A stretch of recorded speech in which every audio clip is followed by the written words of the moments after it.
नमस्कार दोस्तों, स्वागत है आपका हमारे चैनल पर। आज की बड़ी खबरें। नए साल में किसान होंगे माला माल। बिहार विद्यालय परीक्षा समिति ने STET का परिणाम घोषित कर दिया है। समिति के अध्यक्ष आनंद किशोर ने ऑनलाइन माध्यम से नतीजे जारी किए। यह परीक्षा 14 अक्टूबर से 16 नवंबर तक 9 जिलों में कंप्यूटर आधारित मोड में आयोजित की गई थी, जिसमें माध्यमिक और उच्च माध्यमिक स्तर के पेपर शामिल थे। पटना में मुख्य सचिव प्रत्यय अमृत की अध्यक्षता में हुई बैठक में ताजापुर बख्तियारपुर ग्रीनफील्ड पुल परियोजना की जमीन अधिग्रहण संबंधी सभी बाधाएं दूर होने की जानकारी दी गई है। परियोजना के लिए साप्ताहिक कार्य योजना तैयार है।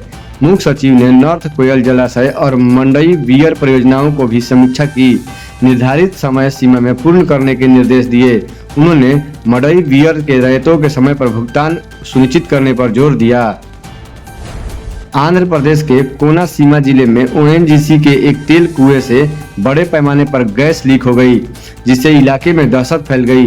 यह घटना कुएं में मरम्मत कार्य के दौरान एक जोरदार धमाके के साथ हुई, जब कच्चे तेल के साथ गैस हवा में ऊपर चली गई। त्रिशुगुंडा गांव में हुए इस घटना के बाद लोग अपने घर छोड़कर भाग गए और पूरे इलाके में हाई अलर्ट जारी कर दिया गया है।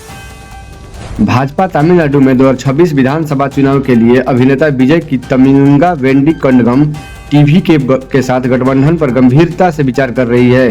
केंद्रीय गृह मंत्री अमित शाह ने पार्टी नेताओं को जीत पर ध्यान केंद्रित करने का निर्देश दिया है। कर्नाटक के बीदर में एक शर्मनाक घटना सामने आई है, जहां कर्नाटक डेवलपमेंट प्रोग्राम की बैठक के दौरान भाजपा और कांग्रेस के विधायक हाथापाई पर उतर गए। हुमनाबाद विधानसभा क्षेत्र में जंगल की जमीन पर चर्चा के दौरान भाजपा विधायक सिद्धू पाटिल और कांग्रेस MLC भीमराव पाटिल के बीच जमकर कब्जे को लेकर विवाद हुआ। राज्य मंत्री ईश्वर खंडे की मौजूदगी में इस घटना के साथ बैठक स्थगित कर दी गई। अमेरिकी राष्ट्रपति डोनाल्ड ट्रंप ने वेनेजुएला पर नियंत्रण का ऐलान करते हुए राष्ट्रपति निकोलस मादुरो और उनकी पत्नी की गिरफ्तारी की घोषणा की। उन्हें ब्रुकलिन जेल में रखा गया है। भले ही यह नशीली दवाओं की तस्करी के आरोप में हो, विशेषज्ञ इसे तेल के खेल में अमेरिकी एंट्री मारते हैं, क्योंकि वेनेजुएला के पास दुनिया का सबसे बड़ा तेल भंडार है और वह चीन को तेल सप्लाई करता है। इस घटना को गनबोट डिप्लोमेसी बताया जा रहा है, जिसे अंतर्राष्ट्रीय व्यवस्था के लिए खतरा पैदा हो सकता है। उन्नाव में एक माह पहले शादी के बंधन में बंधी नवविवाहित श्वेता सिंह का शव घर में फंदे से लटका मिला। मायके पक्ष ने ससुराल वालों पर दहेज का आरोप लगाया है। पुलिस ने पति समेत 5 लोगों के खिलाफ दहेज हत्या का मुकदमा दर्ज कर जांच शुरू कर दी है। ससुराल वालों ने खुदकुशी की बात कही है। भारतीय महिला क्रिकेट टीम की तूफानी बल्लेबाज ने X पर एक पोस्ट लिखते हुए कहा, ग्रोक AI से अपील की है कि किसी तीसरे के कहने पर वह उनकी फोटो बिना इजाजत मॉडिफाई या एडिट न करे। ग्रोक ने इसका स्वाभाविक सकारात्मक जवाब दिया है। वेनेजुएला पर हमले के बाद अमेरिकी राष्ट्रपति डोनाल्ड ट्रंप ने 200 साल पुराने मोनरो सिद्धांत का जिक्र किया। यह सिद्धांत कभी अमेरिका की विदेश नीति का अहम हिस्सा था, जिसका उद्देश्य पश्चिमी देशों में अमेरिकी प्रतिबद्धता स्थापित करना और यूरोपीय दखलंदाजी को रोकना था। ट्रंप इसे अमेरिकी फर्स्ट नीति से जोड़ते हुए वेनेजुएला के खिलाफ सैन्य कार्रवाई और मदुरो की गिरफ्तारी जैसे कदमों का सही ठहरा रहे हैं। चीनी राष्ट्रपति शी जिनपिंग ने वेनेजुएला पर अमेरिकी कार्रवाई को लेकर बड़ी शक्तियों से अन्य देशों विकास के रास्ते का सम्मान करने का आग्रह किया।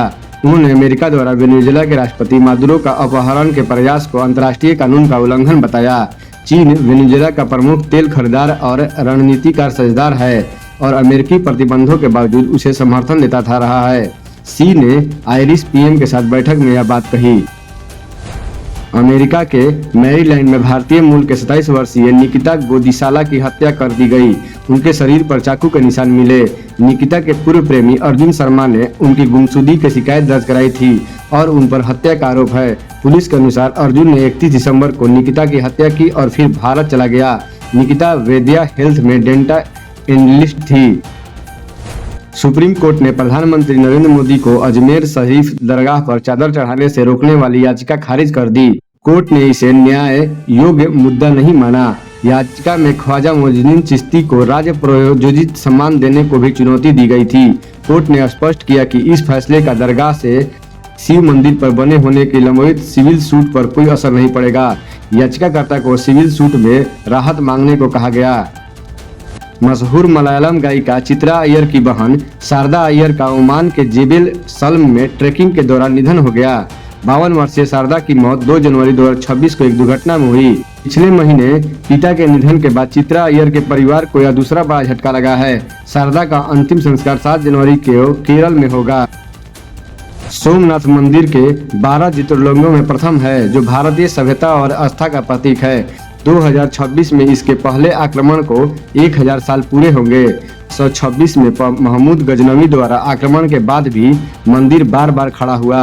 आजादी के बाद सरकार पटेल ने इसका पुनर्निर्माण करवाया। यह मंदिर विनाश से विजय तक की कहानी कहता है, जो विश्वास और उम्मीद की रोशनी बरकर आज भी अडिग है।